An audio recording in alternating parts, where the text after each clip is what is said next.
This is for the sled dogs in the trenches. Real hockey parents, real stories. The good and the gong show. No filters, no sugarcoating, no politics.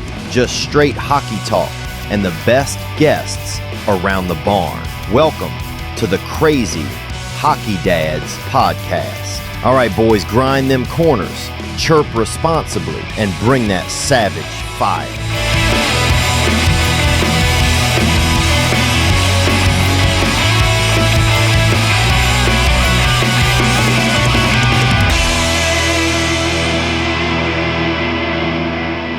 All right, everybody, welcome back to episode 62 of the Crazy Hockey Dads podcast, the unfiltered podcast for hockey parents. No politics, no sugarcoating, just real talk for hockey parents in the trenches. Well done. That's what's up. What's happening? It only took like 61 episodes to get it right. What is it, like 60% of the time it works? Every time. Every time. Yeah, man, that's where I'm at right now. Such a good movie. What's happening? So good. Not much, man. There's a lot of other sports with worse travel situations than hockey. I'm just gonna say that. Oh, okay. You want to talk about what you did this weekend? Yeah. Okay. Yeah, but we'll get to that in a second. Should we take care of some business first? Yeah, let's do that. All right. So let's talk about Howie's Hockey and Crazy 10, the 10% discount code that we have to Crazy Hockey Dads. To Crazy Hockey Dads. Wow. What? I don't know. Jeez. Did it Seriously. make you nervous? No, not at all. Are you sure? What I was trying to say was the That's a tough one. It's a tough one. No, what I was trying to say is Howie's Hockey Crazy 10, the 10% discount code for our Crazy Hockey Dads listeners. Oh, that's a tongue twister. That's what I was trying to say. Now I see why you got so confused. Yes. That was my brain tough on the was tongue. not following with my mouth. No. Yes. No, I don't. So anyway, for your tape, laces, gear, candles, scissors, sweatshirts, or Stacy's son's, our goalie's favorite, the not yellow, the light blue t-shirt. Sorry, man, rough start. Light blue.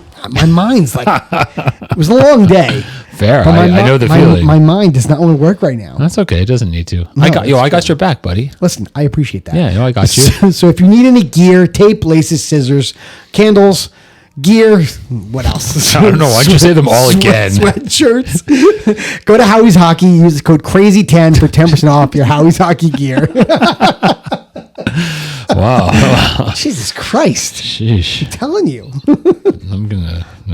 I don't know what to say. I'm all sorts of confused. Fire away. Are you talking about, we're talking about Coach Kevin, or are we talking about API? No, we're going to talk about Coach Kevin. All right, let's talk about Coach Kevin. So for those of you that don't know Coach Kevin, you got to check out hockeytraining.com. And he's got this library of off-ice training. We've got stick handling. They got speed, strength, agility.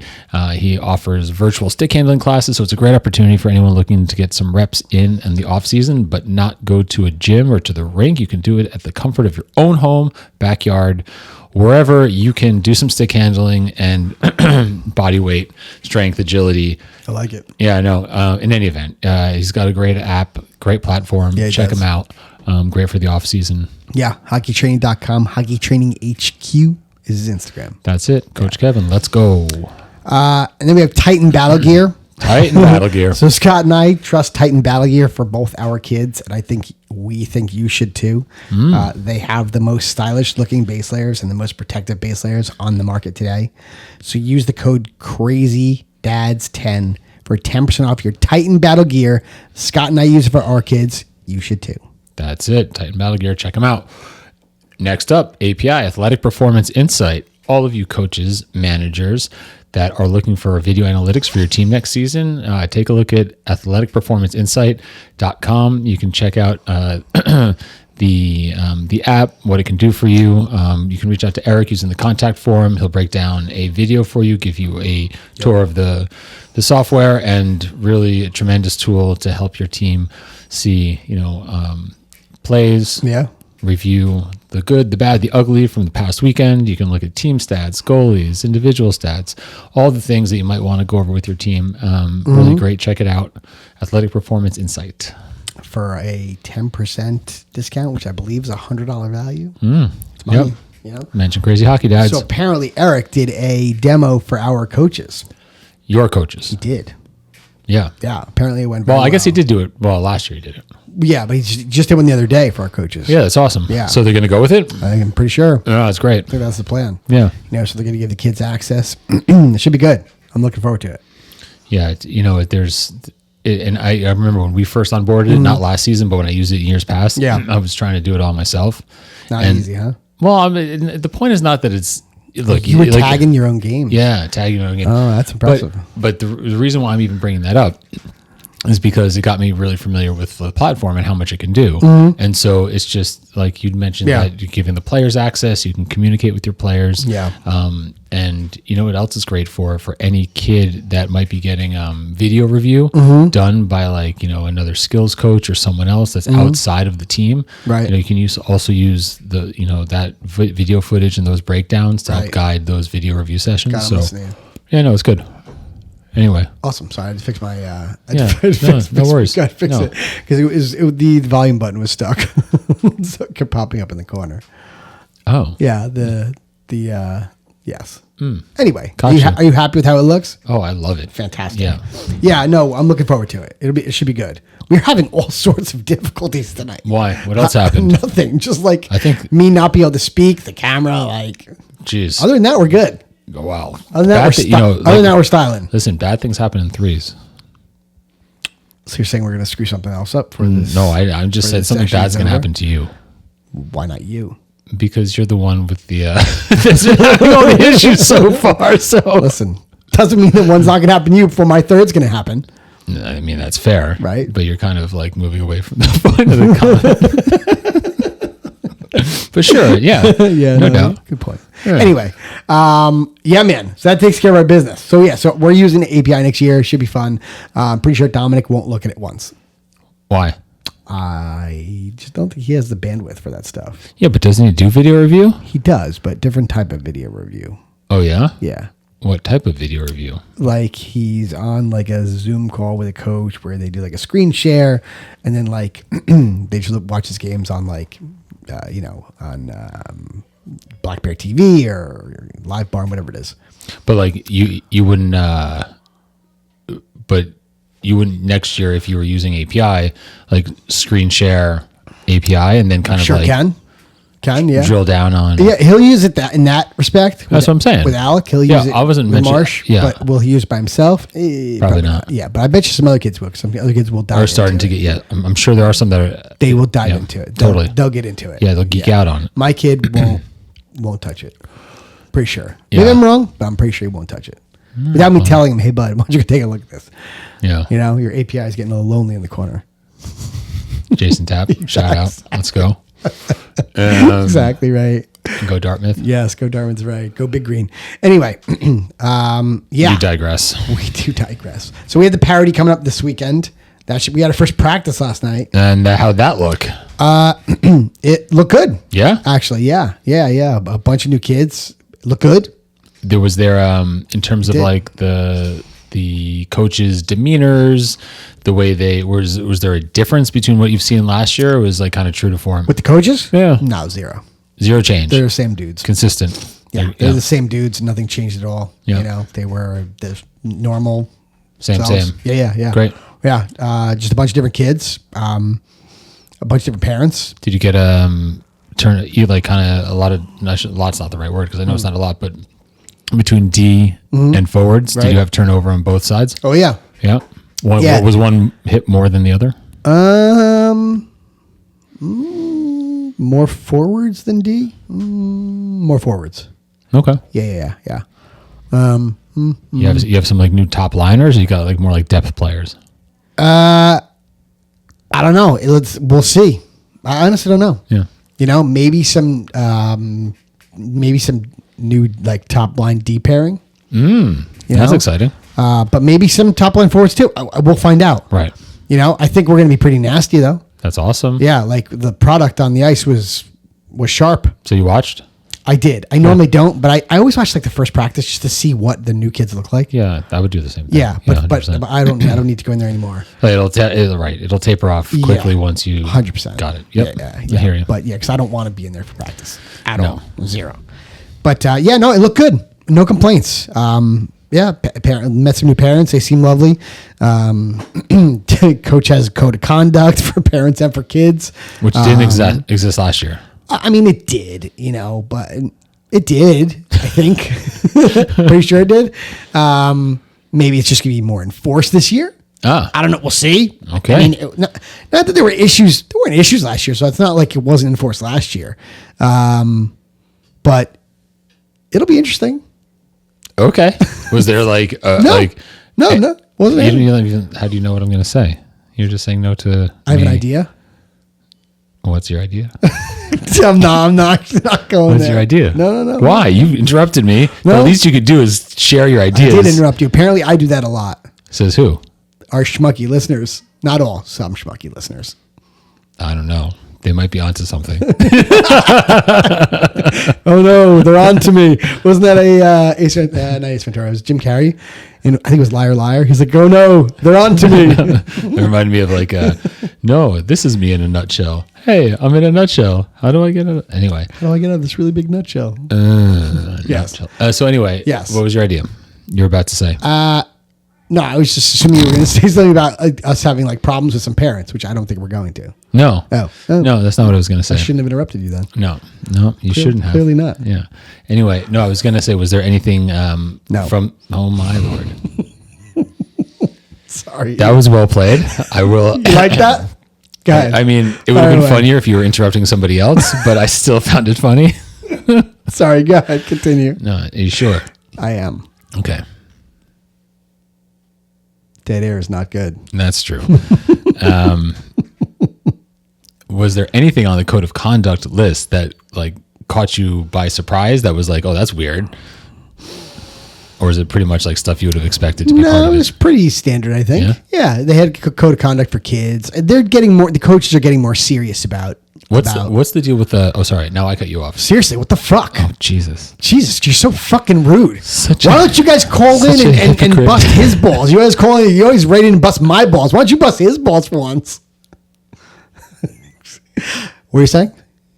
You're saying? No, you finish. I was done. Oh, so I didn't cut you off. No, you did, but go ahead. Yeah, no, I forget.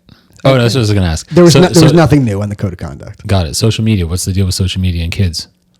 Do you remember? Do you know? Is it part of it? No, but there's no phones allowed in the locker room. Got it. 0 phones. But that was last year too. Yeah, same. There was 0 phones in the locker room. I like that. There was, like I said, code of conduct for parents. It was pretty extensive, the thing they sent out. Like they started doing it last year. They're starting to treat the kids like older kids. Right. They're starting to treat them like U18, U16-ish type kids. They're obviously not, but they're trying to get them prepared for that. Makes sense. What's game day dress? So normally game day dress is like slacks, shoes, shirt tie, or like not a jacket, but like collared shirt and like pullover or something like that. Cardigan. Thanks for asking. It's a pullover. Pullover. Tic tac, sir.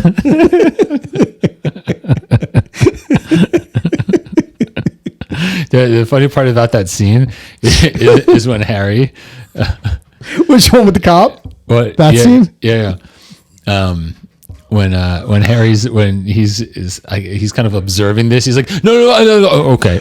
Yeah. He's like, you'll shut up if you know what's good for you or something like that. Okay. He's like, okay. Tic tac, sir.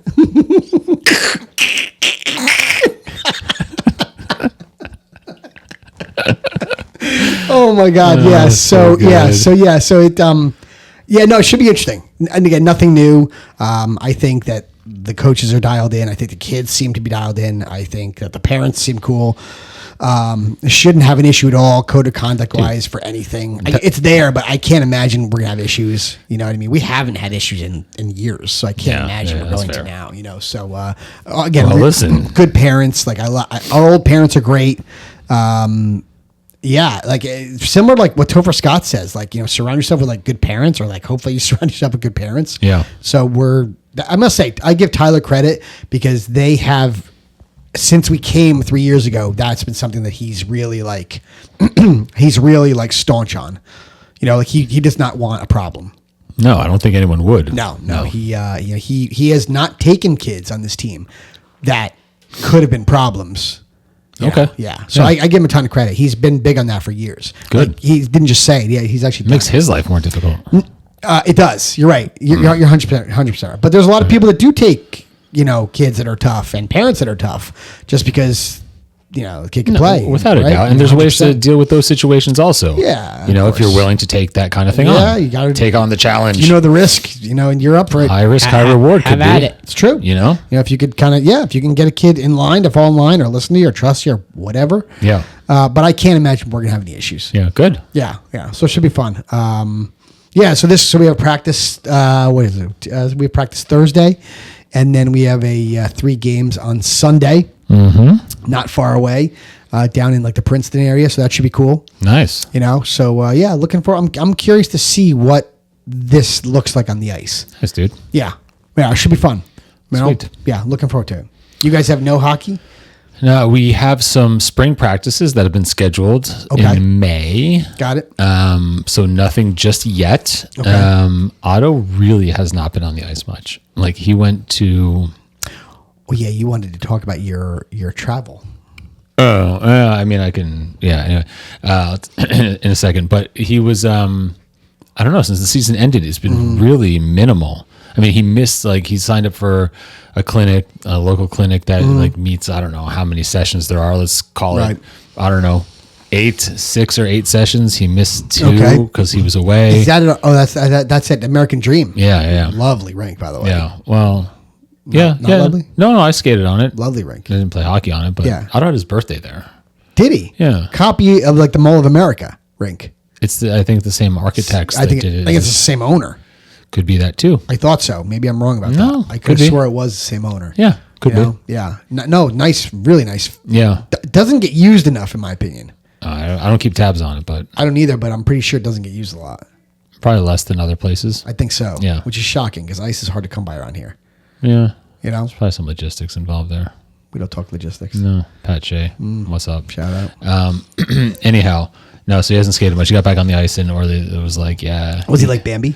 he was pretty rusty apparently. Yeah, it happens. Yeah, no, it's Yeah, fine. I'm not listen. hating. I'm just Yeah, saying. yeah, no, listen, it happens. Yeah, so that's that. Mountain biking race, first one How'd this that past go? weekend. Yeah, it was far away. It was an hour, 2.5 hours away, Whoa. and It's like a hockey weekend. 2.5 hours away. Nice. He had to be there at 7 a.m. for I guess I don't know, trial run or like whatever you want to call it. Oh, right. They got to like walk the course or like Well, ride the course. they ride the course just So they like, know familiarize themselves. where they're going when they actually ride it for real. Yep. Got So it. Okay. we drove down a Saturday night, Okay. slept there, Stayed in a hotel. stayed in a hotel. It's really like a hockey weekend. Yep. And there was like a mountain biking team in the lobby, and I was like, it's oh, I'm 100% like, like oh, that. this is just like I was hockey. going to say, it's Yeah. like you guys were in your element. 100. Yeah. Nice. Um, That's fun. and Were the parents getting hammered in the lobby too? they were drinking. Oh, Yeah. Literally. Same. Same exact thing. Same thing. Okay. Um, Here we go.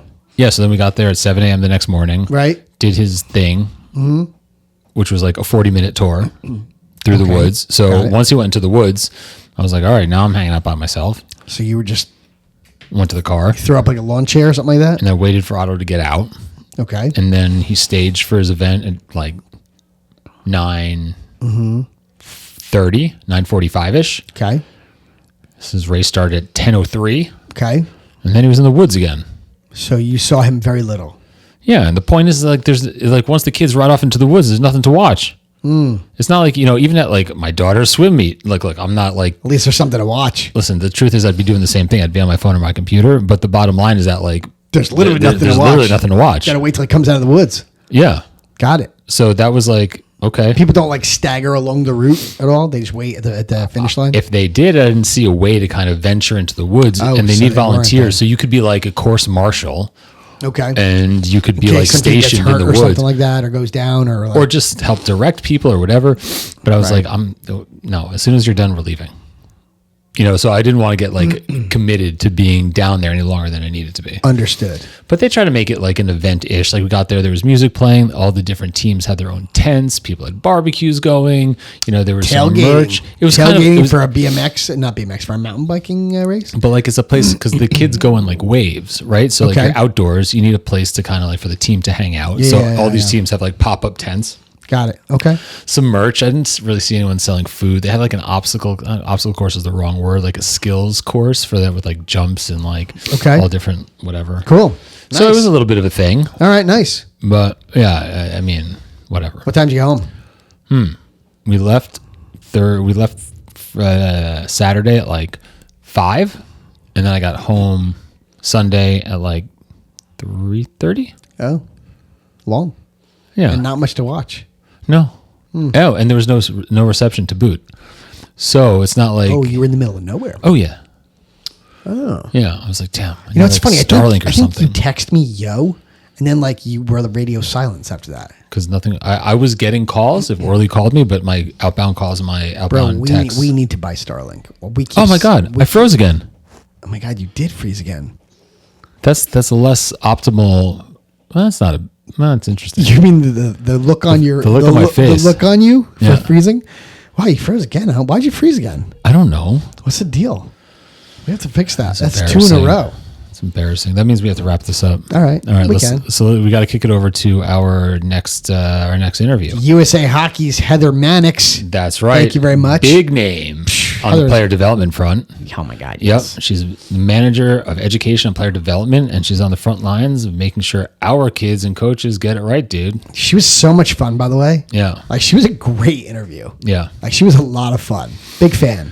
Yeah, no, she was great, and the best part is like everyone that we've spoken to at USA Hockey. Yeah, they've been great, insightful conversations, and so they're all wonderful. Yeah, I gotta tell you, the 3 rock stars that we spoke to over there, it's big fans. Yeah. So let's kick it over to Heather, and hopefully we'll unfreeze you. Yeah, we'll unfreeze me for sure. Sounds good. Everybody enjoy the episode.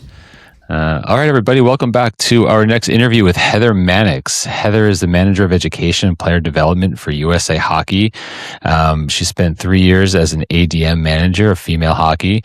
She specifically works with local hockey associations and programs nationwide to support age-appropriate training, competition, and long-term athletic development. Heather, thank you so much for joining us tonight. This is awesome.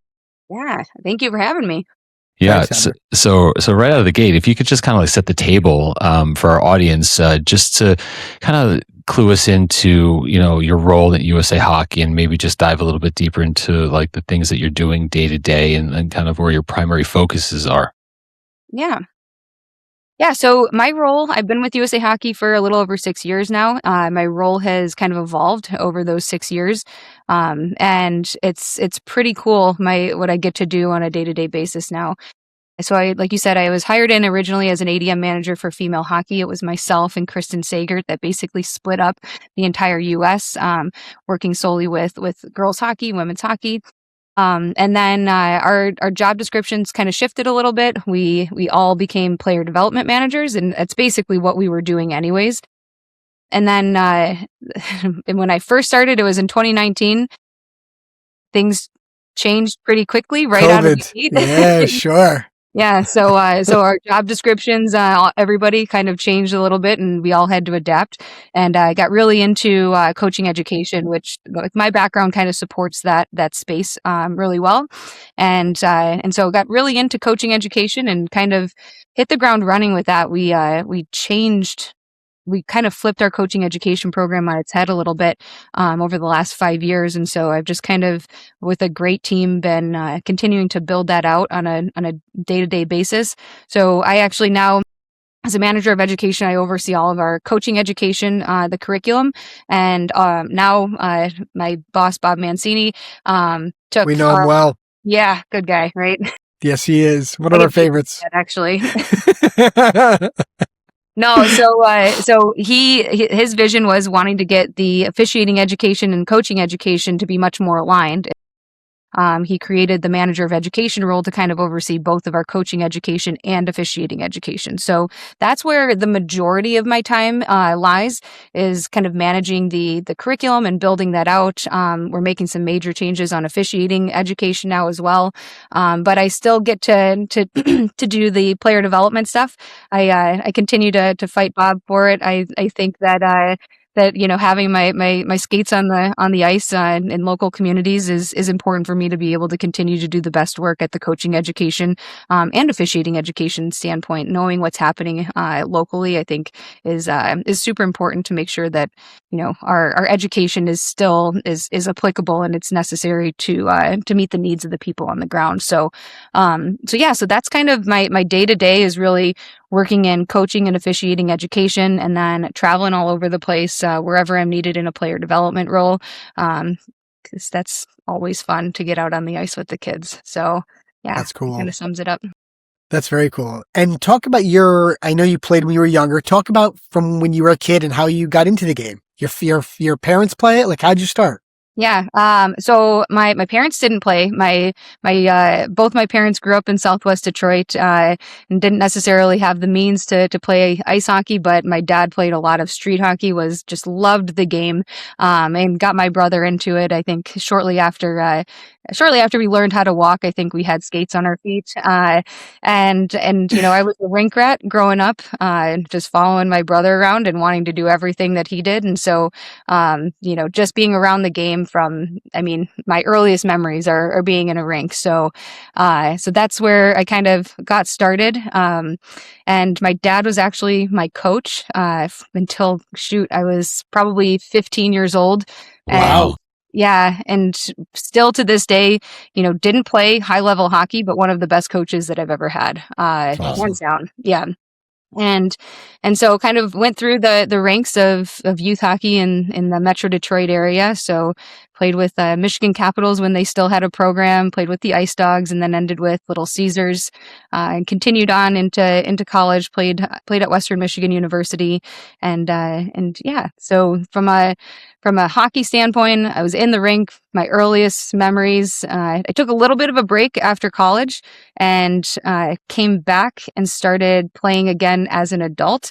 And I can tell you that I'm still having so much fun. Although since I travel so much this year, I've only played 2 games, and last night I played 2 games in the last year. And last night was my 3rd game, and I'm just say it was very noticeable that I'd only been on the ice 2 times in the last.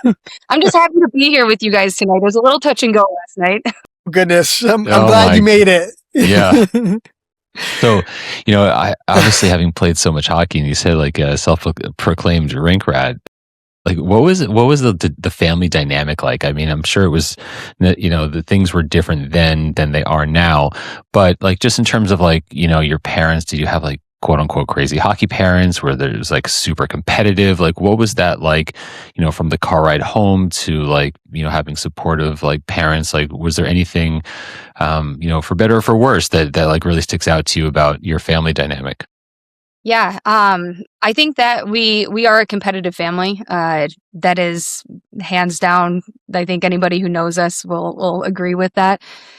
It's interesting that you bring up the car ride home, and because my dad was my coach for so long, I can tell you that I actually really loved the car ride home because we would unpack the game, and I enjoyed that. I liked that because it helped me understand and see things from a different level. And I'm not saying that every single one of our car ride homes was a great car ride home. There were times where, let's just say that we butt heads a little bit. We're pretty similar, he and I, but I think that we had a relationship that he could tell if this conversation was not helping the situation, and we could shut it down.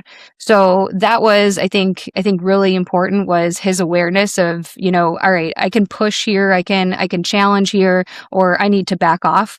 And I think that, he was one of those coaches that there was no parent was concerned that he was showing me favoritism, but he was very consistent, right? And he was consistent with every player on the ice. I was a player. I wasn't necessarily his daughter.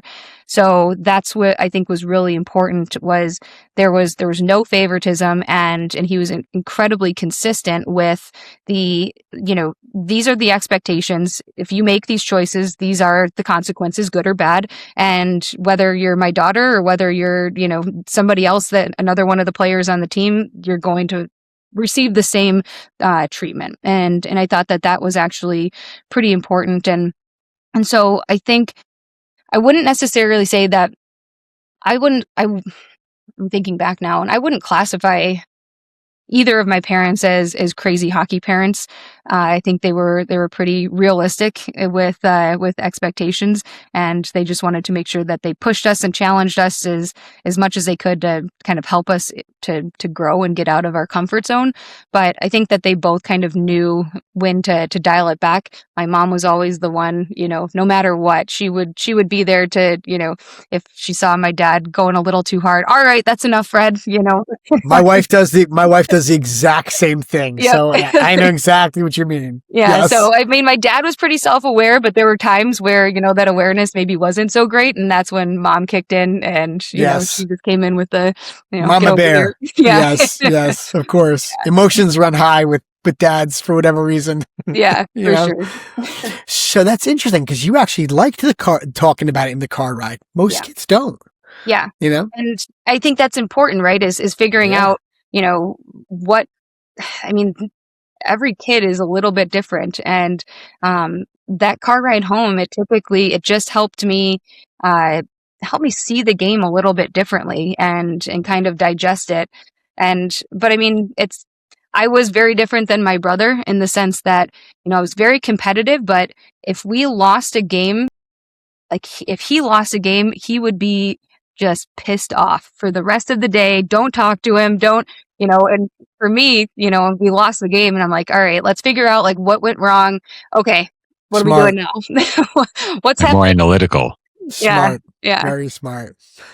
So I'd love to hear more about just like your time when you were younger, and just when you started playing girls only hockey. For how long were you playing, like, co-ed, and maybe if you could share like your perspective, certainly within your, like USA Hockey lens, kind of like how any parents who have, daughters playing hockey, kind of like how to navigate those types of decisions. Yeah.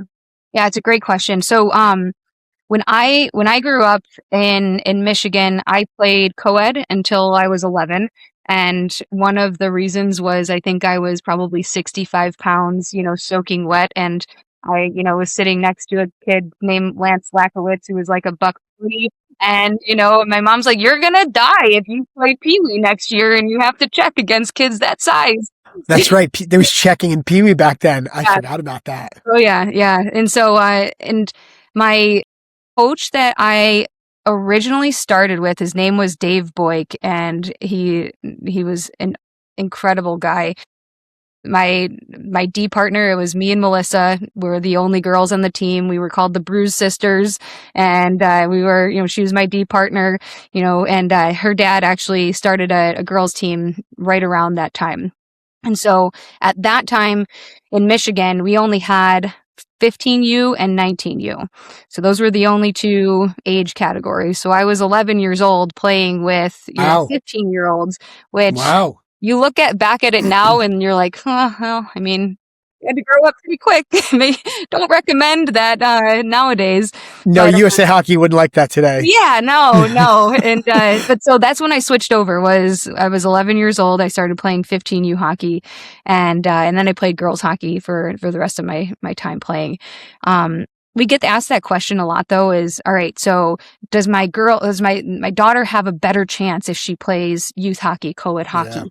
Yeah. When should she start moving over to girls hockey?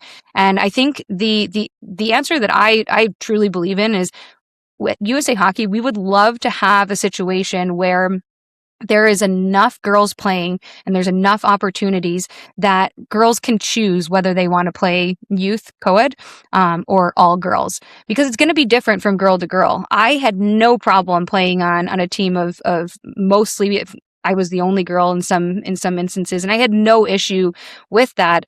But there are girls that will not play hockey because there's not an all girls option.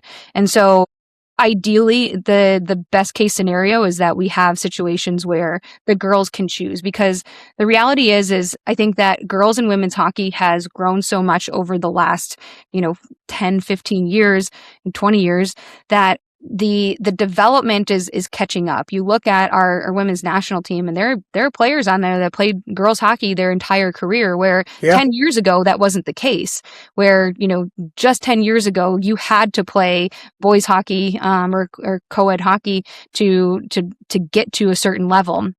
And so I think from a development standpoint, and the goal is that we are educating coaches on how to coach girls. And the reality is it's not that different.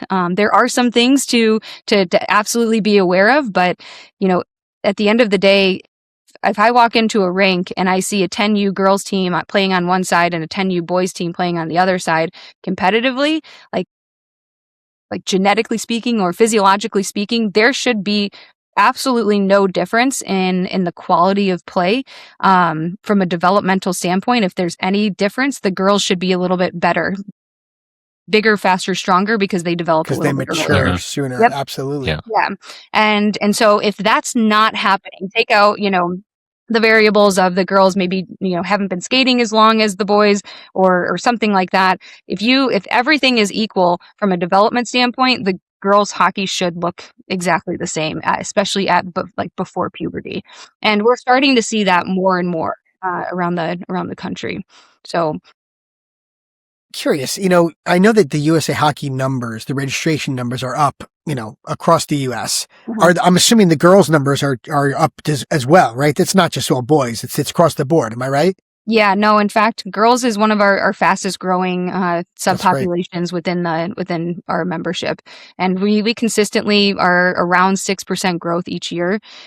So that's actually, we're a lot of times, and this is one of the reasons why, and I don't know if you had Ken on here, he may have talked about the reasoning behind starting the ADM was in 2008, our membership numbers were steadily growing, and it was because of girls hockey and adult hockey were masking the plateau in certain areas, the decline of youth hockey. So on the boys' side, interesting. For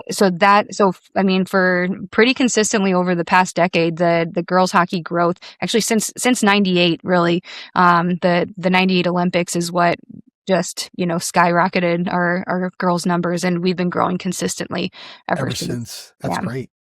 Mm-hmm. It's awesome. So as far as the we're just talking about the coaching and how there's not that much difference necessarily between coaching a girls squad or a boys squad, but I'm curious about the coaching education piece and coupling that with accountability. And I was just going to ask that. Yeah, because you often hear and parents in the stands saying things like, oh, our coach doesn't teach, or our coach doesn't do this, or ice time isn't fair, or there's favoritism. These are all very common things, and some people just are looking through very blurry lenses, but sometimes that's not the case. But if we just get back to the coach doesn't teach piece, in terms of USA Hockey, and I've gone through coaching certifications myself, so I think I'm level 4. I've gone through, so I've participated in it. But what's interesting is the follow through from the organization was next to nothing in terms of reinforcing USA Hockey, ADM, any of the stuff that we went through. Even though I needed to be certified, there's very little follow through. So in terms of that accountability piece, how is that handled within USA Hockey? Yeah, and when was the last time that you went through your coaching education? Not this past year. 2 years ago, I think I finished level 4. I didn't do one going into last season or this. Yeah, so 2 years ago. Yeah, so that's one of the, because you talk about our coach doesn't teach. So one of the big changes that we made over the last it's been 5 years now. And so one of the big things that we changed was that, a lot of our coaching education before focused on the what to coach, and all of that is very, very important. But what we start to notice, and this is kind of generally speaking across coaching education across different sports, is that the what to coach was typically a priority when it came to the content of coaching education.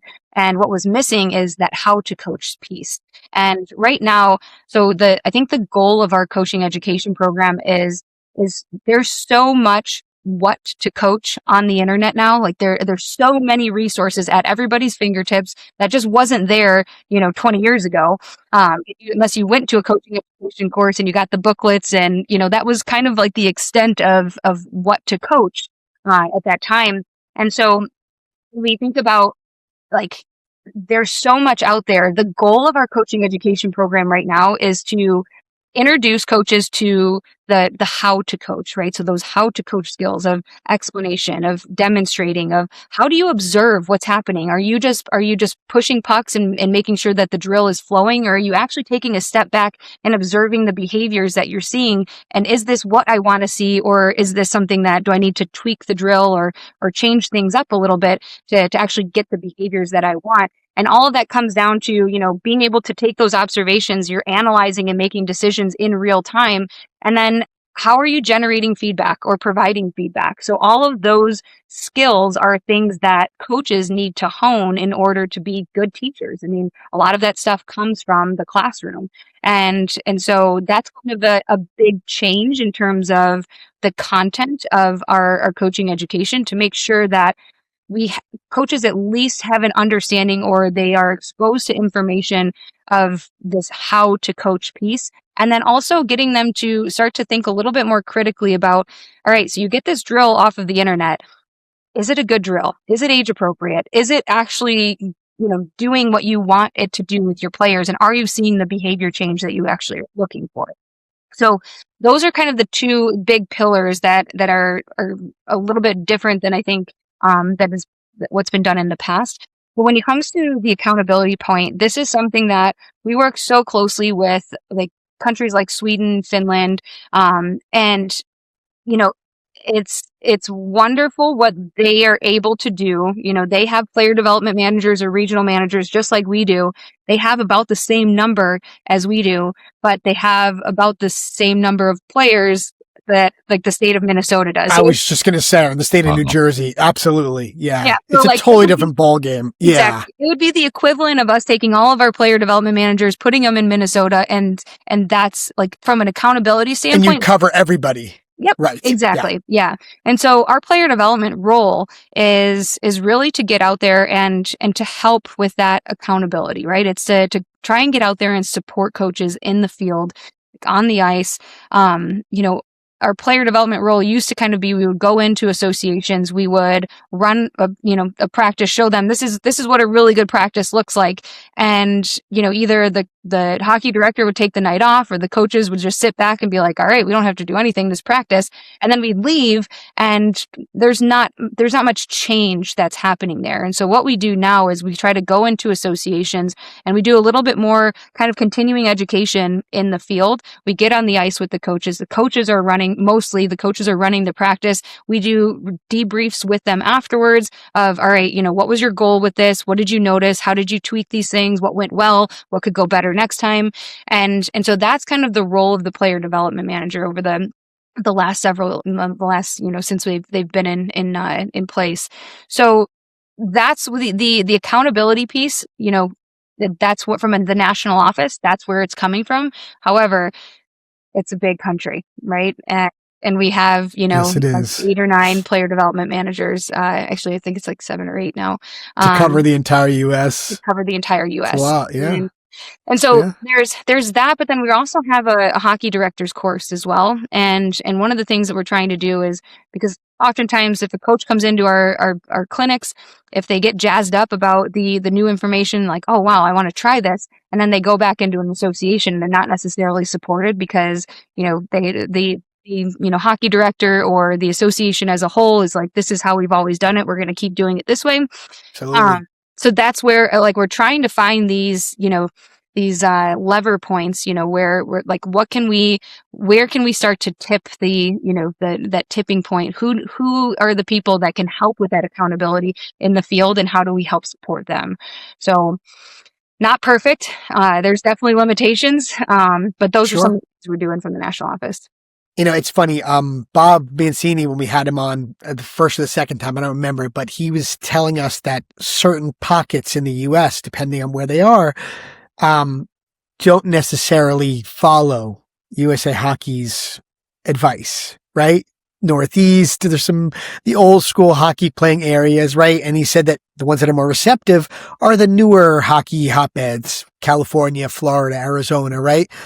So I'm curious, if you could build the perfect coach that ran the perfect practice, what would that look like in USA Hockey's the perfect scenario? Which USA Hockey would be like this? Perfect. What would it look like? Yeah, that's a great question. So, so my background, and we can get into that a little bit later if you want, but fun is very important to me. The importance of fun when it comes to development, and how that actually keeps kids engaged, and how that accelerates oftentimes their actual development on the ice. So I think a practice, if it is fun and engaging, then you're going to get better reps. You're typically getting more reps. And so from a perfect coach, perfect practice standpoint, I think that a perfect coach, if there is such a thing, never thinks that they know everything. Right? Well said. As soon as you think you know everything, or you can't grow, that's a pretty dangerous situation to put yourself in if you're trying to actually get better. So somebody who's constantly trying to get better, somebody who's constantly trying to push the envelope, but also being very open to different ways of doing things. I think having a good foundational knowledge in the constraints-led approach, where how do you manipulate the game that's happening in front of you? So I always say that, and I'm sure that I stole this from somebody or one of my colleagues, but if you were to break the game down in the most simplest form, it's a series of problems that your kids have to solve all over the ice. So if we can create those scenarios and games that represent those problems, and you give them rep after rep after rep in different scenarios, and you have the ability, the observation skills as a coach to be able to sit back and say, this isn't exactly what I was looking for. Maybe we're going to change. We're going to, put this constraint on and see what kind of behaviors start to emerge. So a coach that is well versed in understanding how to manipulate the game and get the behaviors that you're actually looking for in a player. And I think that I'm a big fan of games, but not just games for games sake, right? That's one of the knocks that we get with USA Hockey is, all right, they said we have to play small area games, so I'm going to play 3v3 cross ice, and I'm doing what USA Hockey told me to do. Like, yeah, they're going to learn some things if you just let them play 3v3 cross ice. But what are you doing? What's the game within the game? And I always use this example. It's, if I'm looking for working on stick detail, you can play a 3v3 cross ice game, but now I'm going to say that every time you score a goal, it's a point. But every time you get intentional stick on puck, so you got in there, you got stick on puck, you cause a turnover, your team gets a point. Well, now I've just created a game within the game, and I've incentivized a certain behavior or habit that I want my kids to start to do and look for, and actually, actually skate for that opportunity because they know they're going to get an extra point if they get stick on puck. That's what I want them to do in a game. So it's not games just for game's sakes. It's creating game-like situations all over the ice in a fun and engaging way, and a coach that doesn't think that they'll ever know enough. So no standing still, constantly moving and doing, right? It depends, right? At the youngest ages, absolutely. Like, we want to keep them moving. I'm coaching a 10U girls team right now, and it's very important that they are engaged, because as soon as they are standing in line for things happen. Bad things happen. But if you start coaching, 13, 14 year olds, now that you have puberty is set in, their body is now, building lactic acid. If you want them to have and play at the intensity, the game like intensity in each one of those reps, then you need to build in that rest, that 1-to-2 or 1-to-3 work to rest ratio, because their body needs that time to recover and then be able to keep that intensity high. So, yeah. So let me ask you in terms of so we were talking about coaching and some ideal I guess attributes a coach would have in terms of having parents, I guess, better understand what to expect from coaches or just having their children part of USA Hockey. What do you, I guess, maybe wish parents understood about maybe the word development or their child's long-term development? Because, people even now, talking to parents, I just want my kid to develop. I mean, that's the word. But, I'm sure everyone's got their own slightly different version of what that actually means to them. So how do you kind of address that when the idea of development and long-term development comes up? Yeah, it's so I don't have kids, but I have niece and nephew, and my brother is an incredibly smart human, and my sister-in-law incredibly smart, and I see this even with our player development managers who have young kids, that they know and understand what's best for development, but the parental pressure. That's so funny you're going to go there. Go ahead. Right. It's crazy. So people who even know better are 100%. questioning if I'm actually doing, do we need to sign them up for this, this tournament team? Because if they're not ready, they don't play in summer, then they're never going to make the fall team. And if they don't play in fall, and it's crazy. I'm very good friends with people that absolutely know better, and they're still wait, are we doing the right thing? So I think that it's the old adage of everybody's racing to the finish line, but are you racing to the right finish line? And so often, we want to continue to push the adult game farther and farther down the line to younger and younger stages, and have these expectations younger and younger that they should be able to do this, they need to be able to do that if they're going to get to the next level. So from a parent's perspective, if you can remember, at the youngest ages, they have to love the game, right? They have to love the game, and that's the most important thing, no matter what. It is at 10 years old, the state championship or the tournament championship, it really, at the end of the day, it doesn't matter. No college scout is going to ask what your 8-year-old's stats were, and were they on the power play, and did they score the game-winning goal? And right. Nobody asked that. But somehow, in some way, we've made those things so important in our minds as adults. And so, from a parent's perspective, I would try to say, just don't rush to the wrong finish line. You want your kid still loving the game at 16, 17, 18 years old. And if they're on the ice, if they're, practicing, 3-4 days a week, and they're playing, 35 to 50 games as a 6 and 7-year-old, which is happening out there often. Oh, yes, it is. Or those kids are waking up at 7:00 in the morning or 5:00 in the morning in some cases for a 6-year-old to get to the rink. That's not fun. That sucks as a kid. Yes. And it is happening. You're right. Which is one of the reasons why we started this podcast. We had Alex Kim on from the Anaheim Junior Ducks, and, right, Scott, Alex said, you got to get your 10 hours in. Well, that wasn't what he recommended, but he said that's what some of the most competitive players. Now, again, we might be talking about 14, 15, 16-year-olds, but still 10 hours a week. Well, okay, but either way, 10 hours a week of ice time is a lot. That's healthy For young kids. Or unhealthy, right? However you want to look at it. Yeah, and depending on the age, right? I mean, once they get to that 15, 16, 17 age.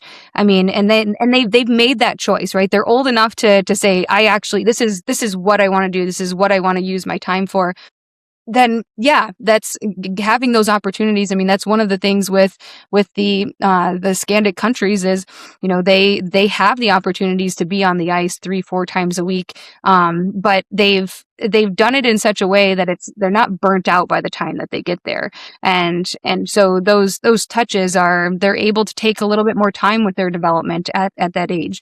But I mean, if we're doing that at 6, 7, 8 years old, and you're consistently doing that all the way up to 17, like, Right. that's just, there's a whole lot of kids that'll burn out more than kids that will develop. And so, yeah, that's just a cautionary tale. Well, this might be a stupid question, and I don't know that I've asked it, but in terms of like burnout and what that actually looks like, I mean, I think I always assume that when we talk about a kid burning out, that means that they quit, that they're ultimately not playing. But instead of saying they stopped playing, we say they burnt out.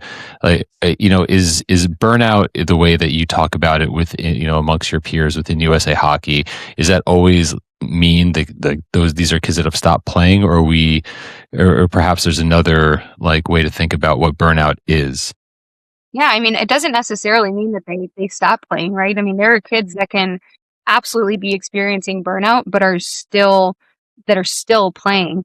And oftentimes you see a drop in their overall performance, and there's not really anything that is happening physically, or, like, it's not that they didn't, have enough electrolytes before practice, or they, we played too many games in a row or too many practices in a row. It's their motivation to come to the rink, to want to want to practice outside of the rink, that all starts to take a nosedive down.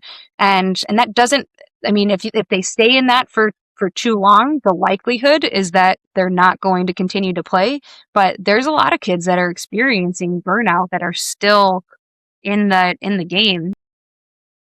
One of the things that we know from the research is, like, fun is the number one reason why kids play sports, right? Across the board. And the lack of fun, like when it becomes no longer fun, that is the most commonly cited reason why kids stop playing, which, I mean, makes complete sense, right? It's not the only reason that they stop playing. If they get to a certain age, their friends become a little bit more important, or other sports may become more important. So that's not the only reason why kids stop playing sports, but it's a huge contributing factor. And so the way that we as adults look at fun is very different from what the kids have actually operationally defined it as. That's actually very interesting that you say that. And it's funny, I think almost kids probably feel like it's more like a job and not fun to come to the rink, right? At some of those ages, right? If you're experiencing burnout. But it's funny that you just said that. I'm curious. Fun to a child, right? To a player. I guess my question is, can coaches misconstrue if let's just say they're building a practice and they're trying to make it fun for the kids, right? Can they misconstrue what is fun? Like what they think is fun, maybe not what the kid thinks is fun, and vice versa? Mm-hmm. Is that a real thing? Absolutely. Yeah. Yeah. And that's one of the reasons. So before I was with USA Hockey, I worked at the George Washington University with, I was able to work with my thesis, my thesis chair, Dr. Amanda Visick, hired me on as her research associate, for her NIH funded study. And that right there is the reason why the government funded her research, was because the common misconception with adults is that, okay, we're going to have a fun practice, so we're just going to, goof off, and we're just going to just right, like play a game or whatever. Yeah. And growing up, it was, hey, if everybody pays attention, everybody works hard, and we get through all of the drills that we need to get through at the end, have fun at the end, we'll play shinny before practice is over, right? But what the research has shown us is, I mean, so we asked players, parents, and coaches to define what makes playing sports fun for kids. And the original study came up with 81 actions and behaviors that players, coaches, and parents can contribute to this fun experience for kids. And we did research in the original study was in soccer, but we asked kids to don't just think about soccer, think about, every sport that you play in, to make sure that we could generalize it across team sports. And then we did research with the Swedish Ice Hockey Federation, so we actually got it into hockey. We did it with basketball, swimming. Amanda's continued to work with tennis, and it's remarkable how consistent these principles and these tenets of fun are across sports in general. And one of the main things is, like, kids want to try hard. And that's something that I think that's a big misconception for us as adults, because we think fun is like So funny you're saying that. they're goofing off, right? They're like, look, if you're having fun, like, you're not playing AAA or Tier 1, right? If you're playing AAA Tier 1, that's the feeling. Yeah. you're here to work. Like, this isn't here for fun. And Right. I mean, I was told that my whole life. I'm Right. 12 years old. Like, you're not here for fun. You're here to work. Like, Right. well, can it be fun too? I mean, Right. Feels like a job then. Yeah. yeah, exactly, right? Yeah. And so if we as adults understand what the kids are looking for, like, and this is why I love the games-based approach so much, is because if you notice that if you have kids doing a basic drill or a block drill, I always talk about, like, the example of, working on stop, starts, transitions. I mean, how many times did we line up in the corner as kids, and you skated to one dot, you stop, transition, skate to the other dot, stop, transition, skate to the next dot, stop, transition, right? And it's so easy to go through the motions in that situation because there's no competition. There's no Boring. decision making. It's boring. I have to get through this. And if I'm skating hard, it's because of some external motivation. Like, I don't want the coach to yell at me, scream at me, or chase me, down the ice, banging their stick, telling me to skate harder. So that motivation to try True. hard comes from that external source. But as soon as you make it a game or a competition, so we see it we play, trucks and trailers. It's basically 1v1 keep away, and everybody's playing 1v1 keep away within the zone.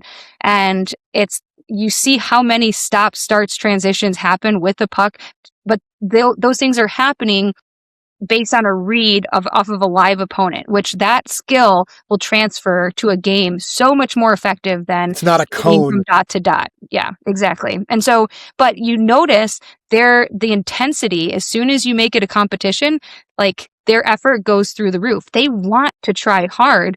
Oftentimes, we just haven't created the environment that will allow them to have fun doing it. So it's all, where is the motivation for the behavior coming from? Is it coming from, I want to win this competition, or is it coming, I don't want to get yelled at by the coach? Very different outcomes.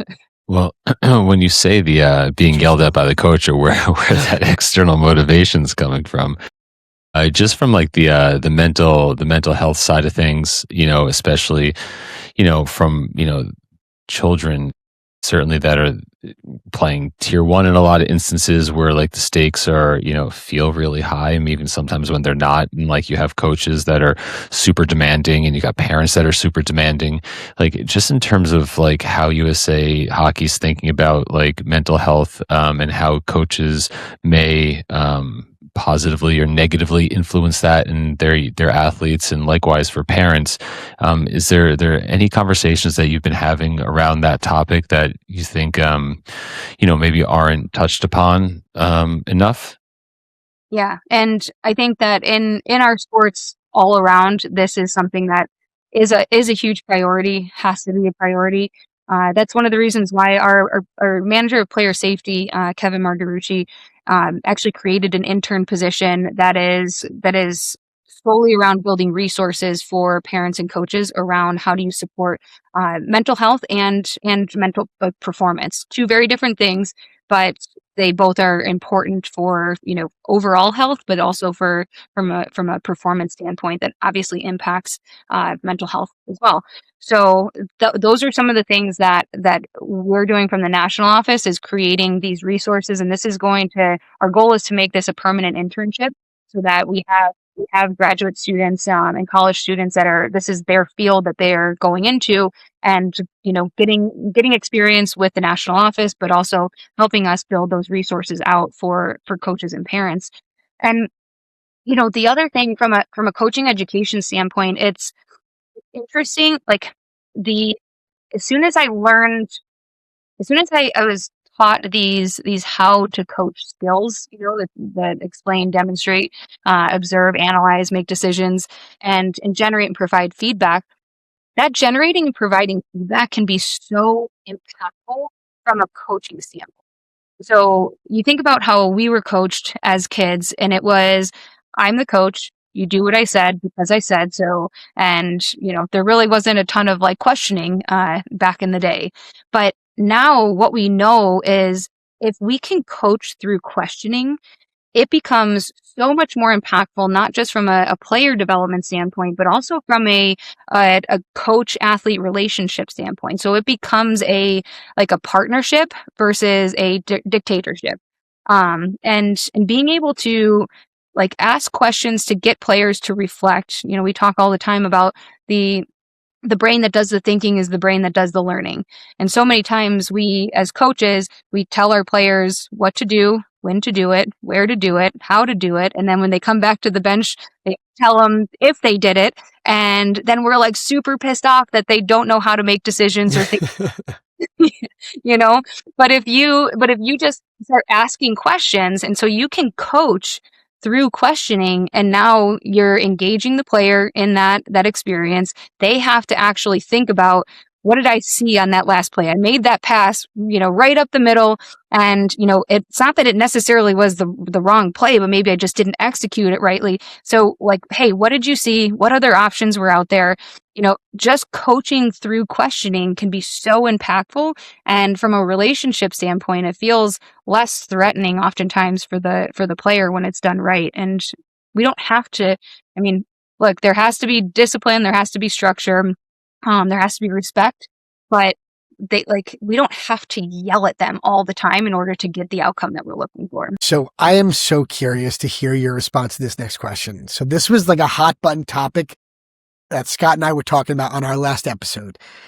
And so Scott and I talk about effort a lot and not passing the hockey puck, not back checking. As a coach, okay, how would you handle a couple kids on your team, boys or girls, doesn't matter, that we're not moving the hockey puck to the open person, or we're not giving effort on a back check? How do you, as Coach Mannix, handle that? I'm curious. So the H, I think, will impact the answer. Agreed. Let's hear the different tiers, I'm assuming, right? So, all right, I can give you an example. Our 10U team. At that age, so 8 years old, it's still 6, 7, 8. It's still like me and my puck, right? Agreed. And I am completely okay with bumblebee hockey. It's fine, right? Because I want them to want the puck.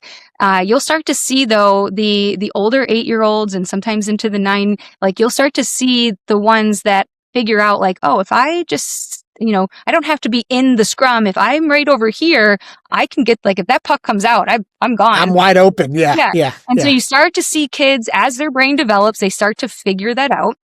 But when it comes to passing, when it comes to effort, we were in a situation where we knew we were going to play a team that we had there wasn't a chance that we were going to beat this team. The likelihood was that it was going to be a blowout.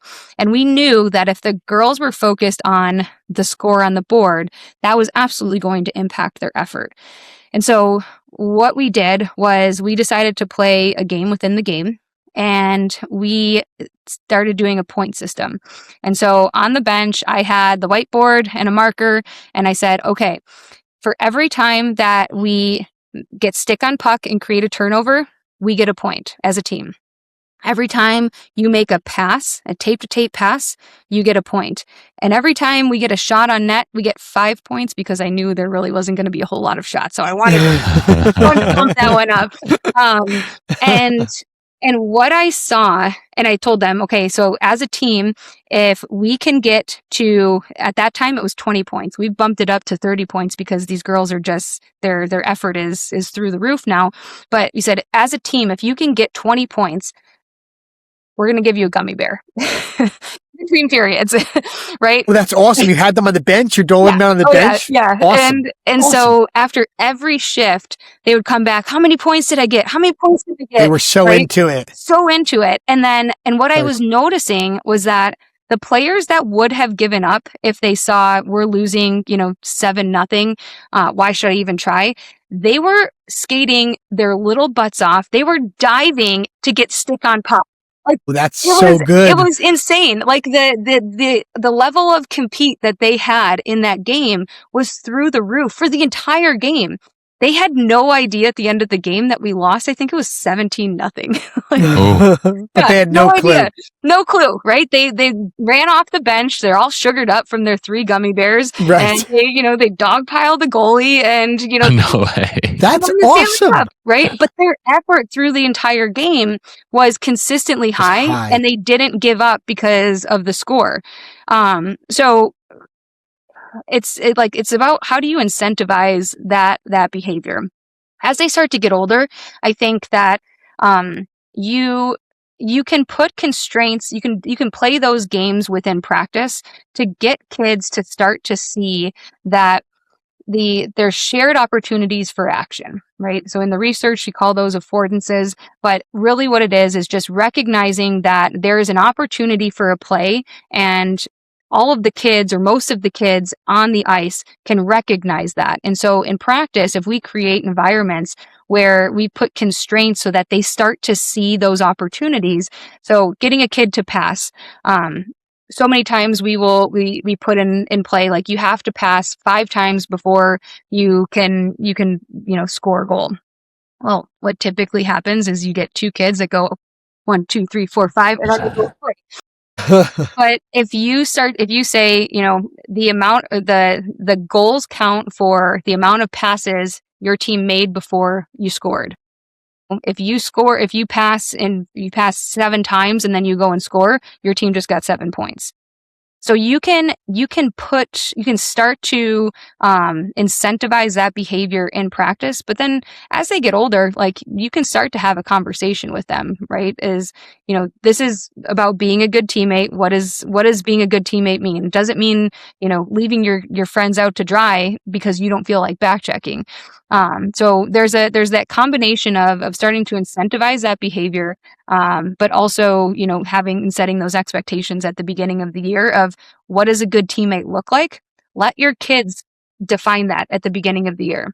So ask them, what does being a good teammate look like to you? And then now you have core values as a team going into the year. So if you start to have situations and behavioral issues that start to vary or, diverge from those core values of what you set, you can bring those back to the team. Hey, this is what we decided. This is what you guys defined as being a good teammate. Are you being a good teammate right now? How can we be a better teammate? I mean, those are some of the things that I've done. Would you sit kids at the older age for not moving the hockey puck or not back checking? Would you bench kids? At the older ages, if they're purposefully doing it, oftentimes when we see that they're so there's 2 competing thoughts trying to come out of my head at the same time. So oftentimes it's the kids that are really good with they're really good. They are rewarded because they score often, and they don't want to give up the puck because they're afraid that they're not going to get the puck back. So I said that last week. Absolutely. Keep coming. Yes. So it's okay. Like you have to learn how to trust your teammates. That comes into practice. How do we start to incentivize that behavior in practice? But then there's the other part of it. It's really getting them to see the big picture and the impact of their behavior, right? So if you know that you're a goal scorer, because what often happens is that the kids that at the older ages that don't want to pass the puck because they are successful when they have the puck on their stick, a lot of times the coaches before you have basically said, hey, get the puck. We know Jamie's gonna go end to end. We get Jamie the puck. What right? can I say? And so these kids grow up thinking, I need to have the puck, because if I don't have the puck, then we're not going to win the game. And if we don't win the game, that's like, and so a lot of times at the older ages, when they get to you, it's because coaches have over time saw that the quick win was get Jamie the puck. Well, now at 16 years old, Jamie thinks that he has to have the puck on his stick in order to win. And so if we can get coaches at the youngest ages to understand that this is where the winning right now versus winning long term in terms of the athlete's development, that's a perfect example of how coaches can stunt an athlete's growth. If they are constantly get Jamie the puck because he can score and he can win for us, and let him do what he wants to do, as opposed to the team game as a whole. Exactly. Instead of saying, hey, Jamie, you're super fast with the puck, try and get into the zone and buy time. Wait for your teammates. Like, how can you find space? How can you, protect the puck until you have options? Like, now you're starting to challenge the kid that is, look, if the reward is there that I have the puck on my stick, when I have the puck on my stick, I score. When I score, we win.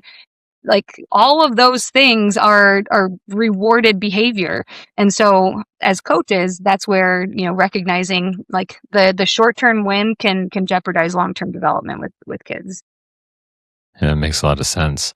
So I want to kind of circle back to just like the women's game or the girls' game. And it doesn't have to be limited to like the youngest age groups, even for any families listening that have girls that maybe like are high school bound or starting to think about college. I know there's so much like that there's different between those ages, but just from where you're sitting and what you're seeing out there in the rinks in terms of girls hockey, is there anything that advice that you might give parents who are either looking to get into the game or are looking to make steps up to the next level? And I know that's a broad question, but I just kind of want to get your thoughts and feelings about the landscape of the girls' game. Yeah, I think it's come such a long way, and it's so exciting to see where it's come from, where it is now, and where it's going, and not just in the U.S. but worldwide. We're really starting to see growth and development, and so getting into the game, I would tell parents absolutely let your daughter is going to want to play hockey one day. You should absolutely let her, right? Get her out there, because holy moly, some of the life lessons that you learn they're next to nothing. And the camaraderie, and I'm speaking to the choir here. But as they get older, it's recognizing what are the options that are out there. And I think that's one of the exciting things about girls and women's hockey, is that there are so many more options now at the higher levels than there ever was before. And so, yes, most girls aspire to want to play Division One. Not everybody is going to be able to play Division One. And getting girls to start to think about, now we have a professional league, which is really exciting, because before it was, hey, college hockey is really cool, but what do you want to do after?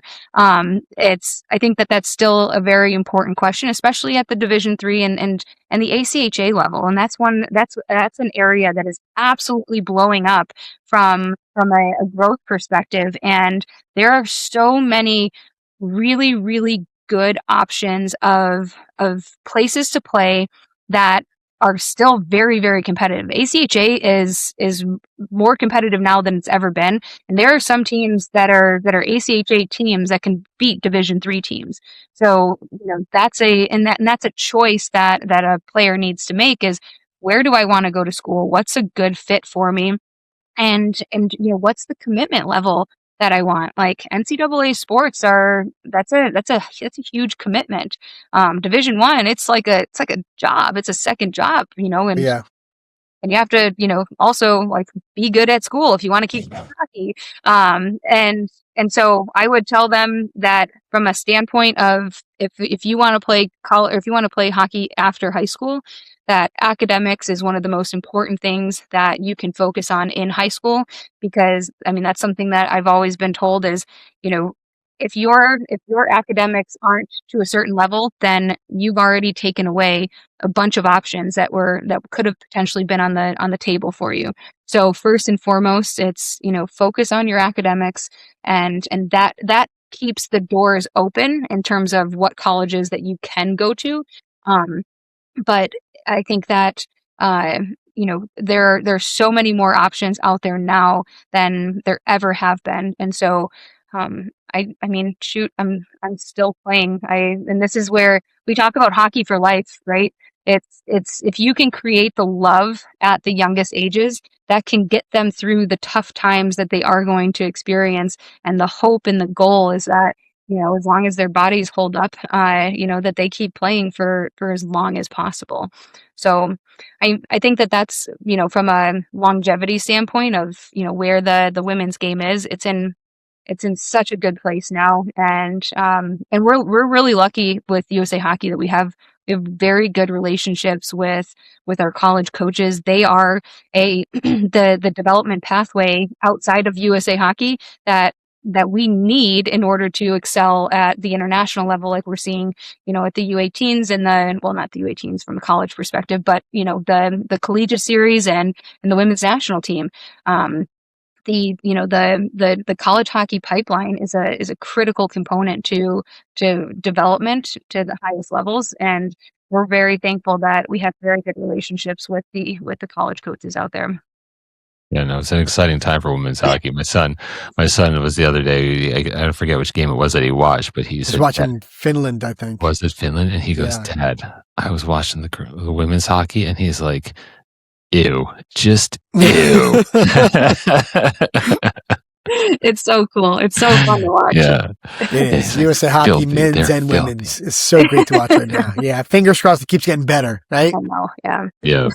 So Heather, do me a favor, talk a little bit about the reffing part of what you guys do. Because I know when we had Bob Mancini on, he was talking about like the green armband program that you guys are kind of rolling out. I don't think that hockey parents are not nice to refs. It's not an easy job for them to do. It really isn't. It's not easy for them to do. But talk a little bit about, USA Hockey and the reffing program that you guys kind of are kind of rolling out. Yeah. So full disclosure, not a ref, but big fan, love the refs. When I was playing, maybe a little bit more questionable on my relationship. Sure. Understood. No. So it's funny because I've had the opportunity to meet some really great people on that side, some that officiated at the highest levels in the NHL, and I joke that they've ruined me because now I'm watching 4 more people in every single game. Like, it's too much. There's too much to watch, but I find myself actually watching the referees almost as much as I watch the players sometime. And I would challenge any parent to just watch the referees. And at the highest level, you see what they are expected to do. They are expected to stay out of the way. They are expected to navigate and dodge very large humans that are skating at a very high speed, you have to get out of the way for like the game's sake, but also for your life. And oh, by the way, you're supposed to be in position to make every single call perfectly because those are the expectations. And so when you actually start to watch the officials in a game, it's amazing what they're expected to do, the athleticism that they need to have to be able to execute at the highest level, and how far it's come from even 10, 15, 20 years ago. The game has changed so much. It's so much faster, and the officials have to be as athletic sometimes as the players to be able to keep up with it. So I would challenge parents to actually watch referees and just gain some respect for that position and that role. And then you kind of extrapolate that down, and it's it's tough. So like at the NHL and the college level, they have the ability, the coaches have the ability to have relationships and rapport with same or similar refs. And so they have those touch points, and so they can build that relationship. And those coaches, their jobs depend on whether they win or lose. And so the stakes are really high. You take that down to youth sport, and you have to recognize again, like, what is the outcome, and does it actually matter in the big picture? And then if you can answer that question, and I won't say logically, but yes, if you can answer that question logically, then oftentimes you can take a step back and you can remove the emotion from the situation. And like, hockey is an emotional sport, and we want it to be an emotional sport. We love that passion and the emotion, but there is that line that needs to, it needs to be clear. And as a coach, you really shouldn't step over it. So, as a parent, you shouldn't step over it. Yes, absolutely. Look, I mean, and I say this too, like, I get it. Like, people say, parents are crazy, and they absolutely are. Some are, yeah, it's true. Yeah, absolutely. However, like, generally speaking, like, they are trying to do what's best for their kids with the information that they have. And oh, by the way, like, you're watching your heart, living outside of your body, playing a very dangerous sport, and you want them in, like, your you want to protect them from failure, from heartbreak, and there's so much emotion as a parent watching your kids play hockey, and I totally understand and respect that. So from an education standpoint, that is one of the things that we're trying to do. From, we're looking at, in certain areas, are piloting the green armband. We've talked about putting a green crest, right? So instead of having an armband where, like, who buys them, does each ref, keep them, like, but with a green crest, it's anybody under 18, and we haven't passed this yet, but this is something that we're looking at. It's just it's something that they have always on their chest.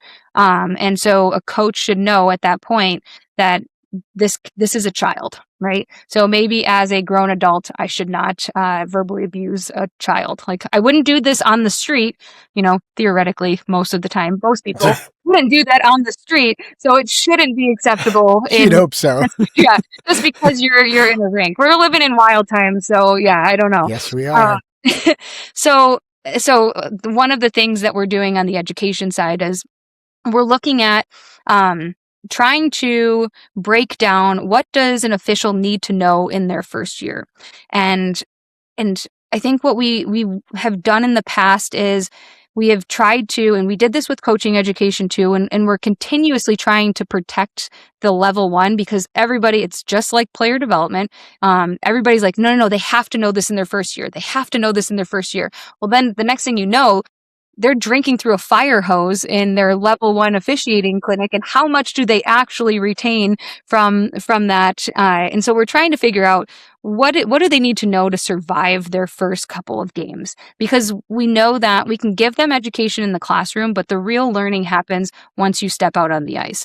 So it's our job to give them the best educational experience in the classroom, but recognize that the major growth in education and learning on the job training. On the job. And so that's where mentorship programs become hugely important in local associations.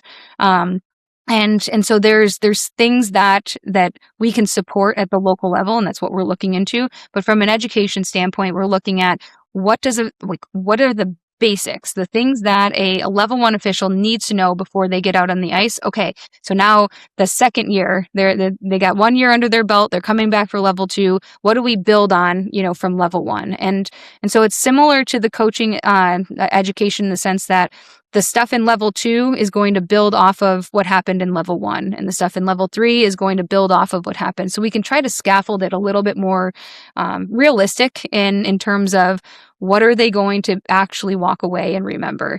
And if we just try to get them to drink through a fire hose, the amount of things that they're actually going to remember is a fraction of that. So. Right. So let me just one other question about officiating, and like when you speak to refs, those that are perhaps more seasoned or not, but like, are there common themes? And I think I might know the answer to some extent, but are there common themes that they would come back and say, like, I wish parents wouldn't X, or if only this was different, it would be better? Like, is it the obvious things like like the yelling, the screaming, the cursing, or is there anything else that maybe parents might not be aware of that they could potentially do differently when they're, at a rink?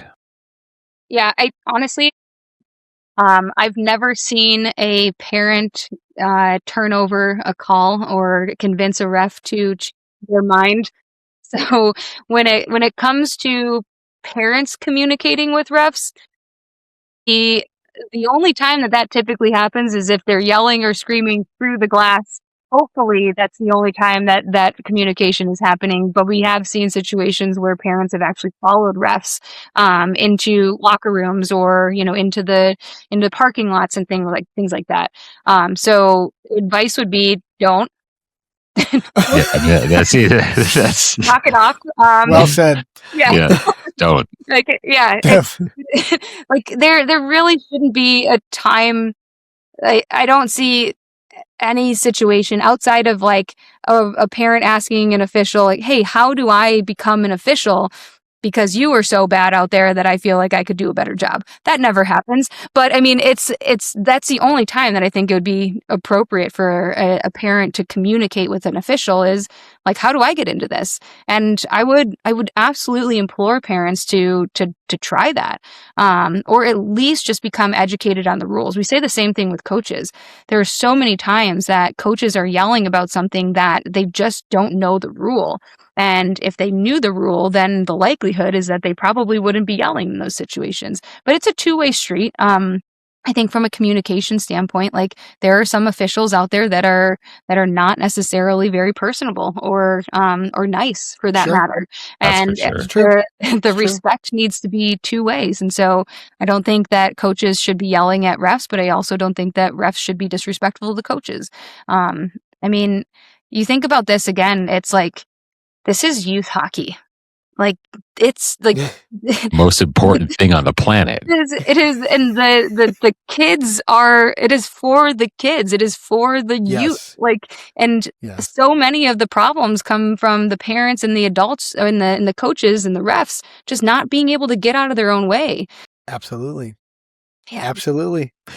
So I'm curious. I think USA Hockey gets a bad rep out there from parents. I'm curious, what is something that what's like a common misconception that parents have about USA Hockey that you guys kind of hear about? That's if there is one. Yeah, no, I'm sure there's a lot. That's a good one. I think that we don't do a great job of talking about the benefits of being with USA Hockey.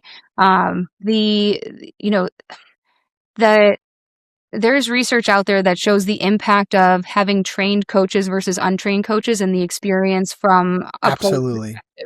And we're one of the few, maybe the only, I'm trying to think, there might be a couple that make it mandatory, but not to the scale that we have. Last year we had 67,000 registered coaches. We put through, on average, about 30,000 of our coaches are actively going through our coaching education program each year. So I think that the value of having a trained coach to help guide your kids through their developmental experience, I think, is one of the biggest things that we can say that we provide from an education or from an overall membership standpoint from our kids. But there are a lot of membership benefits that I don't think we do a great job of communicating. Mm-hmm. Yeah. So off the top of my head, I don't have one in general, but I think that yeah, I would think that that's probably one of the bigger ones, is just understanding the impact of having. And that's not to say that just because you went through a USA Hockey coaching education program that you're going to be an excellent coach and provide a great developmental experience. Right. But the likelihood is that it's going to at least impact a little bit the overall experience for your kids. Yeah, I don't think USA Hockey gets enough credit for what you guys do. you see in the comment sections all the time on our Instagram, they're like, "Oh, USA Hockey's trying to take our money again." I was going to say that actually, as soon as you said it, it's that USA Hockey is a money grab. That's probably one of the biggest misconceptions that. And you know, that's why I was curious to hear your thoughts, because I want to tell all these bonehead parents in the comment section, like they don't set the tuitions. Like, the game's expensive. It is what it is. Like, USA Hockey's not going, charge more to all the parents out there. They're stupid. They'll pay it. But it's a real thing, Heather. It's a really bad misconception. And I think that you guys do a nice job. Again, I'm not trying to pump USA Hockey's tires, but I think you guys spend a lot of time in researching, coaches and developing and reffing. And I don't think you guys get enough credit for that. Yeah, I think, and it's tough, right? I mean, we're absolutely cognizant of how expensive the game has become. And, yes, there is a component from a fee perspective of membership, and from a coaching perspective of getting your coaching education. A lot of times with, people think like, oh, we have to do so much. We have to do safe sport, we have to do background check, we have to do this, we have to do that. And it's like safe sport and background checks are like, those are mandatory by Congress. Like any national governing body, coaches or parents that are involved or in contact with players have to go through safe sport. That is mandated through Congress. And I think that's a really important program.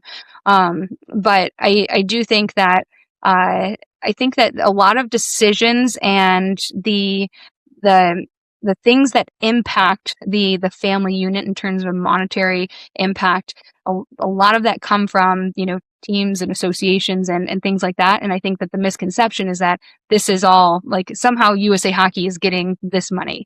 Absolutely. So, the entrepreneurs out there that are, trying to make a living in youth sports that are costing parents and families that much money. Yeah. Well, listen, Heather, we've been on a call, or this interview's been going for quite some time, and I just want to, be mindful of yours and just, probably just wrap things up at this point. But, this has been such a wonderful conversation. I just want to say thanks again so much for jumping on with us. It was a real pleasure hearing about what you do at USA Hockey and sharing, all the good things that you guys got going on over there, and also, your take on the girls' game. It's really great to hear. Awesome. Yeah, this has been a blast. I had no idea that we were on for this long. Yeah, it goes by quickly. It's fun when you start talking hockey. I know, right? Thank you, Heather. This was wonderful. We'll have to have you on again. 100%. Definitely. I would love to. Thank you so much. All right, let's go USA Women's Hockey. That's right. All right. Thanks again, Heather. All right, everybody. We are back from our awesome interview with Heather Mannix from USA Hockey. Yeah. So much fun. Amazing. I mean, definitely, it's like we want to go out and have beers with her after, right? She said Totally. that. She said that after we stopped recording, like 100%. Yeah. She was a ton of fun, man. She was great.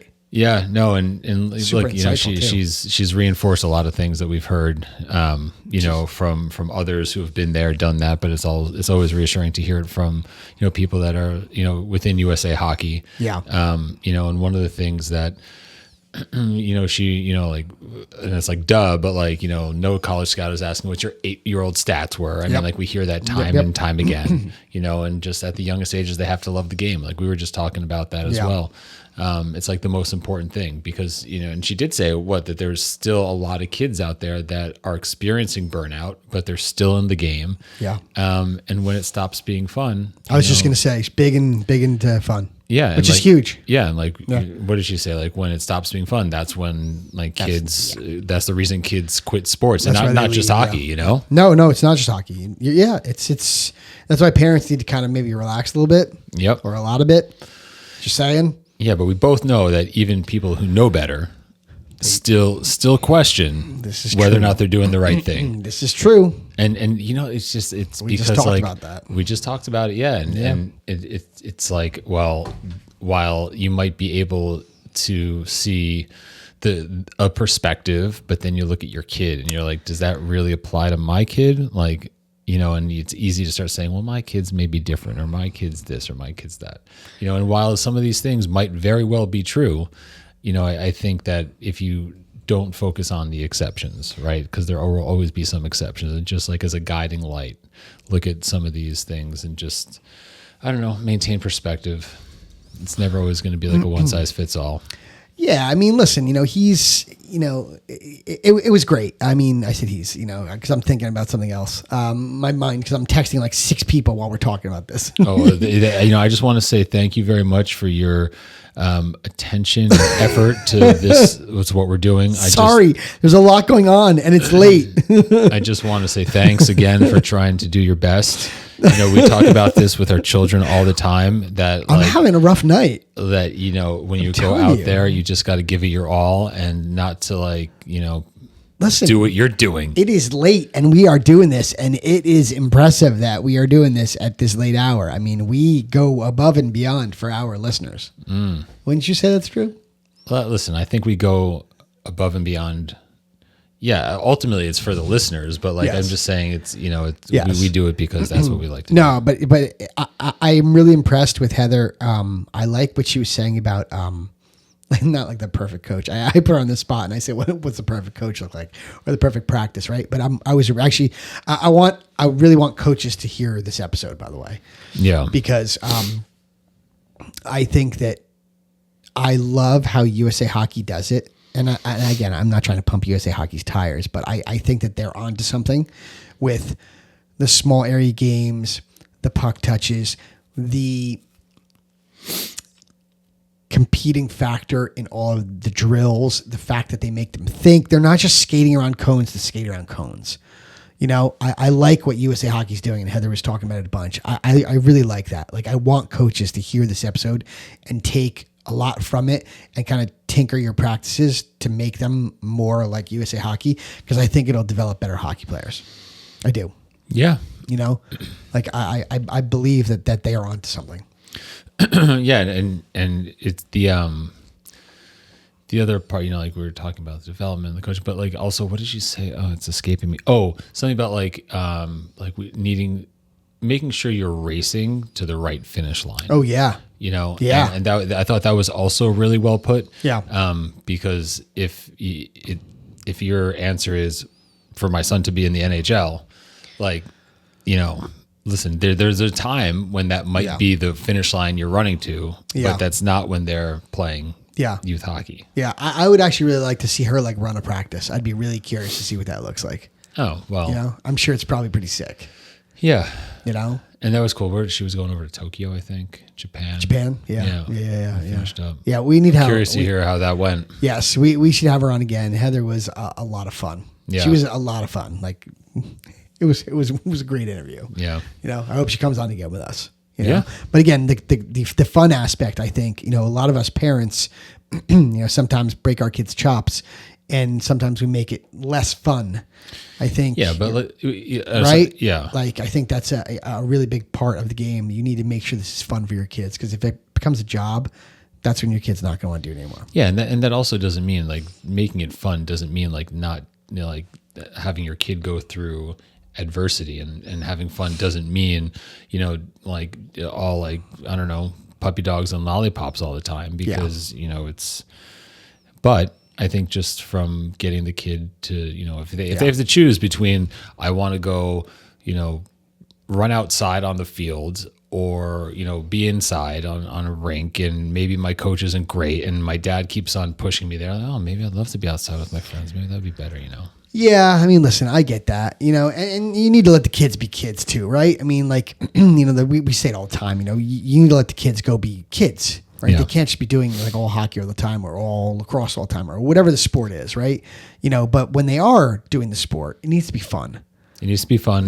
Yeah. That's a recurring theme of a lot of people that we're talking to. If kid, I mean, and they will also try harder at the sport if it's fun, right? If they're passionate about the game, and as a parent, you're fostering that with your children, and they just love coming to the rink because it's fun.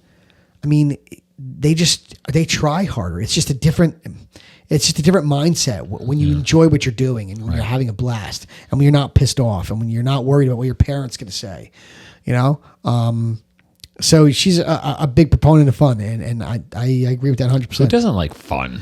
Listen, everybody likes fun, but there are certain drills, right? Bag skate is not fun. You know what I mean? Like, Yeah. you know, I think that you can tail and listen, is there an appropriate time for it? Maybe, you know? Why are you laughing? I'm laughing about something that's not related to this, but it is related to fun. Oh, gotcha. I don't know, I don't know where that's going, but I'm sure you'll tell me after this. No, I'll tell you now. Oh, tell me now then. So Orly and I were on vacation, and there was it was like some kind of. Was this recently or is this a? No, it's like. Oh, okay, I mean, got we were still adults. We were married at the time, Right. And already had one kid. But anyway, so we were talking to this another family, and this woman. She was saying she was younger, Right. And we were asking where she's from, and she goes, I'm from Canada. I'm like, oh, no way. Like, whereabouts Right. in Canada? She goes, Regina. And I said, Oh boy. and she goes, Where Connor Bedard played. Regina, the town that rhymes with Like, stop it. fun.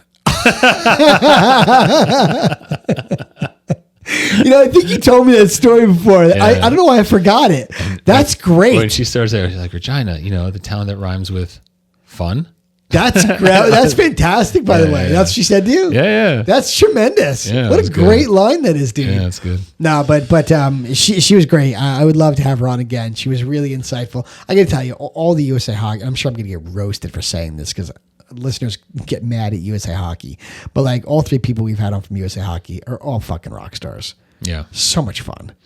Yeah, well, I mean, They've been great. But never mind the fun part. It's just You know? it's helpful to understand more about USA Hockey and like kind of how it works, and just learning more about the whys behind a bunch of stuff has been helpful in understanding their role and their place in all this, What and kind they're of trying to what's do. important to them. Yeah, for sure. But I listen. I'm a big fan of the three of them. You know, we have to do it again. But and by the way, before I forget, because we didn't do it when we first started this episode. You want to thank Big John Dangles? Yes, I we do. didn't do it on the last episode. I don't think. Didn't shit. Sorry, think so. BJD. Our bad. Yeah. Sorry. Thank you to Big John Dangles for doing our intro. Thank you so much. BJD is a stud, and BJD keeps popping up all over my Instagram. So the guy is now absolute rock star. Yeah, he is. If you're just listening to it, like Scott has said before, if you're just listening to it on our podcast, you should go to YouTube, or you should check him out on his Instagram, Big John Dangles. It's so good. Yeah. So good. It's a good name. Yes, it is a good name. And it's like you've said before, when you see it in person, you're like, oh, that's where that's coming from. Yeah, when you hear it, it's different than when you hear it and see it. I would have never thought that that's like what the whole thing is. So good. Yeah. So good. Yeah. All right, my man. Well, good episode. Yes. Time to sign off. Yes. Good one. We'll see you guys on episode 63. 63. Later, homeboy. All right, later. Bye now.